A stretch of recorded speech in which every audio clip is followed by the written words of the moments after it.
कथा में सुन रहे थे कि कथा के अंत में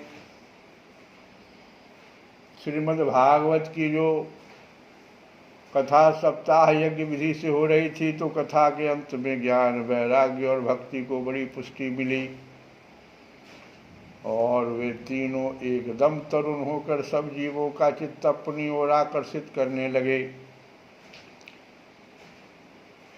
अपना मनोरथ पूरा होने से नारद जी को भी बड़ी प्रसन्नता हुई। नारद जी का मनोरथ क्या था कि भक्ति तो यौवनावस्था में चली गई, लेकिन ज्ञान और वैराग्य को बुढ़ापा पकड़े हुए है, क्या करें हम। तो अपना मनोरथ पूरा होने से नारद जी को भी बड़ी प्रसन्नता हुई। उनके सारे शरीर में रोमांच हो आया और वे परमानंद से पूर्ण हो गए। इस प्रकार कथा श्रवण कर भगवान के प्यारे नारद जी हाथ जोड़कर प्रेम गदगद वाणी से सनकादि से कहने लगे। नारद जी ने कहा कि मैं धन्य हूँ, आप लोगों ने करुणा करके मुझे बड़ा ही अनुग्रहित किया है। आज मुझे सर्व पापहारी भगवान श्री हरि की ही प्राप्ति हो गई। तपोधनों, मैं श्रीमद् भागवत श्रवण को ही सब धर्मों से श्रेष्ठ मानता हूँ, क्योंकि इसके श्रवण से वैकुंठ गोलोक बिहारी श्री कृष्ण की प्राप्ति होती है। सूत जी कहते हैं, शौनक जी, वैष्णव श्रेष्ठ नारद जियों कह ही रहे थे कि वहाँ घूमते फिरते योगेश्वर सुखदेव जी आ गए। योगेश्वर सुखदेव जी वहाँ पहुँच गए। कथा समाप्त होते ही व्यास नंदन श्री सुखदेव जी वहाँ पधारे। 16 वर्ष की सी आयु, आत्मलाभ से पूर्ण ज्ञान रूपी महासागर का संवर्धन करने के लिए चंद्रमा के समान वे प्रेम से धीरे धीरे श्रीमद्भागवत का पाठ कर रहे थे।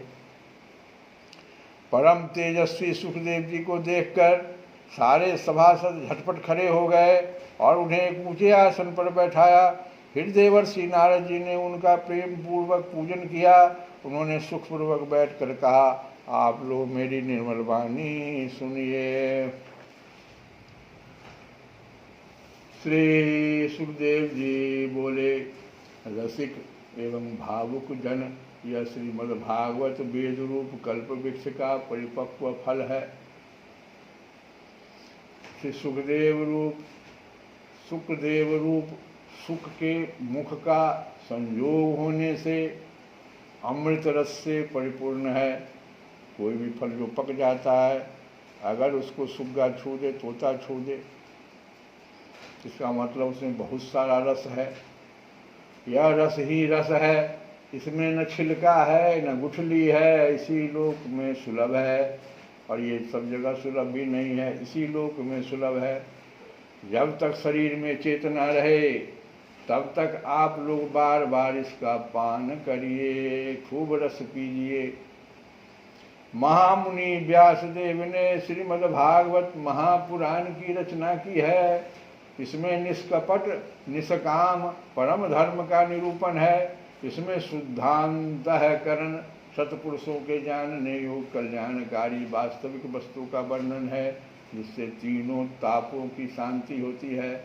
इसका आश्रय लेने पर दूसरे शास्त्र अथवा साधन की आवश्यकता नहीं रहती। जब कभी पुण्यात्मा पुरुष इसके श्रवण की इच्छा करते हैं, तभी ईश्वर अविलंब उनके हृदय में आए अवरुद्ध हो जाते हैं। यह भागवत पुराणों का तिलक और वैष्णवों का धन है। यह भागवत जो है पुराणों का तिलक है। जितने भी 18 पुराण इसमें तिलक हुआ है, और वैष्णवों का धन है। इसमें परमहंसों के प्राप्त विशुद्ध ज्ञान का ही वर्णन किया गया है। ज्ञान वैराग्य और भक्ति के सहित निवृत्ति मार्ग को प्रकाशित किया गया है। जो पुरुष भक्ति पूर्वक इसके श्रवण पठन और मनन में तत्पर रहता है, वह मुक्त हो जाता है। यह रस स्वर्गलोक, सत्यलोक, कैलाश और वैकुंठ में भी नहीं है। इसलिए भाग्यवान श्रोताओं, तुम इसका खूब पान करो, इसे कभी मत छोड़ो, मत छोड़ो, मत छोड़ो। कई बार उन्होंने कहा मत छोड़ो। सूत जी कहते हैं, श्री सुखदेव जी इस प्रकार कह ही रहे थे कि उस सभा के बीचों बीच प्रहलाद, बलि, उद्धव जी, अर्जुन आदि पार्षदों के सहित साक्षात श्री हरि प्रकट हो गए। तब देवर्षि नारद ने भगवान और उनके भक्तों की यथोचित पूजा की। भगवान को प्रसन्न देखकर देवर्षि ने उन्हें एक विशाल सिंहासन पर बैठा दिया और सब लोग उनके सामने संकीर्तन करने लगे। हरे कृष्णा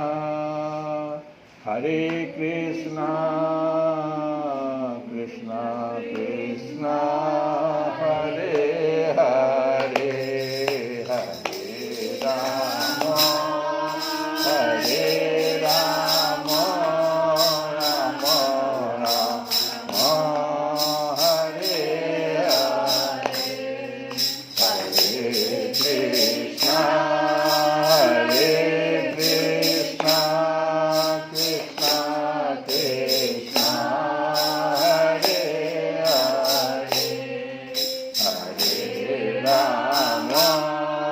हरे राम राम राम हरे हरे। इस प्रकार से कीर्तन कर रहे थे। कीर्तन आरंभ हुआ और उस कीर्तन को देखने के लिए श्री पार्वती जी के सहित श्री महादेव भोले बाबा भी, गरीब बाबा भी वहाँ पहुँच गए और ब्रह्मा जी भी वहाँ आ गए। कीर्तन आरंभ हुआ। प्रहलाद जी तो चंचल गति फुर्तीले होने के कारण करताल बजाने लगे। उद्धव जी ने झांझे उठा ली। देवर्षि नारद जी बीना की ध्वनि करने लगे।